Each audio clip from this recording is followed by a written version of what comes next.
Operation સિંદૂર પછી જ્યારે પહેલી વખત કચ્છની ધરતી ઉપર આપણા દેશના વડાપ્રધાન શ્રી નરેન્દ્ર મોદી સાહેબ પધાર્યા હતા અને એમણે અષાઢી બીજ એટલે કચ્છી નવા વર્ષની એડવાન્સમાં શુભકામનાઓ પાઠવી હતી અને જેના ભાગરૂપે અમને એક વિચાર આવ્યો કે જ્યારે આપણા દેશના વડાપ્રધાન શ્રી નરેન્દ્ર મોદી સાહેબ આ રાજ્યના મુખ્યમંત્રી હતા ત્યારે 2005થી કરી અને 2013 સુધી કચ્છ કાર્નિવલનું આયોજન થતું હતું અને જેના ભાગરૂપે અમે નક્કી કર્યું કે સાંસદ કચ્છ કાર્નિવલની ઉજવણી કરી અને જેના ભાગરૂપે આજે અમારી આખી જે ટીમ છે, અમારી આયોજન સમિતિ, અમે બધા અહીંયા મળ્યા છીએ. આજથી અમે જાહેરાત કરીએ છીએ અને 15 તારીખ સુધી અમે રજિસ્ટ્રેશન લેશું.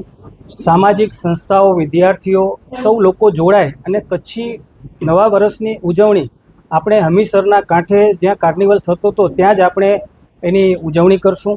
તો 50 જેટલા ટેબલો છે કે જે કૃતિઓ રજૂ કરવા માટેની અમારી જે આયોજન, જે અમારી સમિતિ છે એમના દ્વારા એક પ્રયાસ છે. અમે બધાને પ્રોત્સાહિત ઇનામ પણ આપશું. 50-50 જે કૃતિના જે લોકો જોડાશે એમને વ્યક્તિગત પણ અમે ઇનામ આપશું. એક ટેબલોને 5000 રૂપિયા પ્રોત્સાહિત ઇનામ આપશું. પહેલા નંબરે રહેશે એને 51,000, બીજા નંબરને 41,000, ત્રીજા નંબરને 31,000, ચોથા નંબરને 21,000 અને પાંચમા નંબરને 11,000થી પણ એમને આપણે પ્રોત્સાહિત કરશું.